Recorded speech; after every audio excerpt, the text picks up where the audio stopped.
မင်္ဂလာပါရှင်နမစ်လာပါပြီရှင်ဒီညနေအတွက်နမစ်ကတလပေါ်ဟင်းချိုအရေးတောက်ချက်ပါမယ်ရှင်ထက်ပပဆူနေတဲ့ကမူရက်တလပေါ်အရေးတောက်ထဲမှာစီတပ်ပြီးသားစီချက်ပေါ့နော်အဲ့ဒါလေးကိုထည့်လိုက်ပါတယ်အလွယ်ဆုံးနေအမြဲဆုံးနေပေါ့နော်မင်းခွာရွက်တုတ်ကိုနမီကပဲနှစ်ပြန်ကြောပေါ့နော်ပဲနှစ်ပြန်ကြောကိုထောင်းပြီးတော့ထည့်လိုက်တယ်ကြိတ်မယ်ဆိုရင်သူကအကုန်လုံးပွားကျဲသွားတယ်ဆိုတော့အဆင်ပြေတယ်နမီကပဲရတာလေးလည်းပါမယ်မင်းခွာရွက်လေးလည်းပါမယ်ဆိုကြိုက်လို့ပေါ့နော် try ကြည့်ပေါ့နော်တငယ်ချင်းတွေလည်းကြိုက်မယ်ဆိုရင် try ကြည့်ပေါ့နော်စားလို့ကောင်းပါတယ်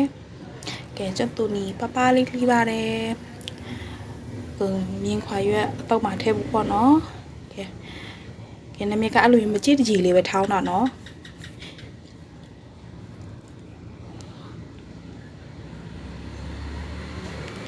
ကဲခဏတော့စီချက်လေးကိုပဲထည့်လိုက်တာပေါ့နော်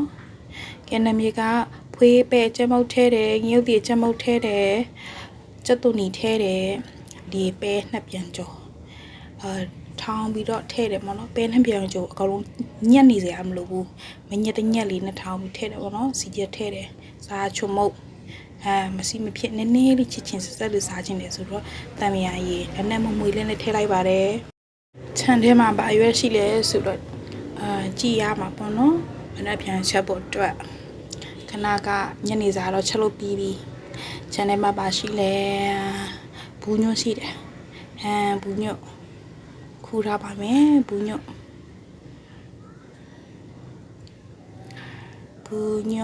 ခူထားပါမယ်ဘူးညွန့်လေးနည်းနည်းပပရတယ်ပေါ့နော်တမင်စားတော့မယ်နမြစ်က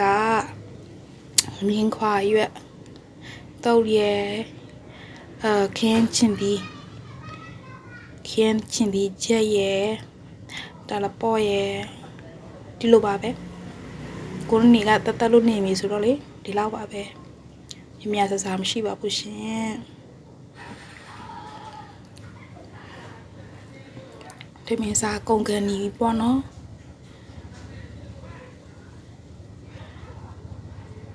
ကဲတငယ်ချင်းတို့မြင်ခွာရတော့ကြိုက်တယ်ဆိုရင် try ကြည့်ပေါ့နော်ဒီပဲနှစ်ပြန်ကြော်လေးနဲ့ဆိုနည်းနည်းစားလို့အဆင်ပြေပါတယ်ရှင်ညနေစာအတွက်တော့ဒီလောက်ပါပဲဗီဒီယိုဆုံးအောင်ကြည့်ပြီးတဲ့အတွက်ကျေးဇူးပါ like and share အသေးလေးပေးခဲ့ပါနော်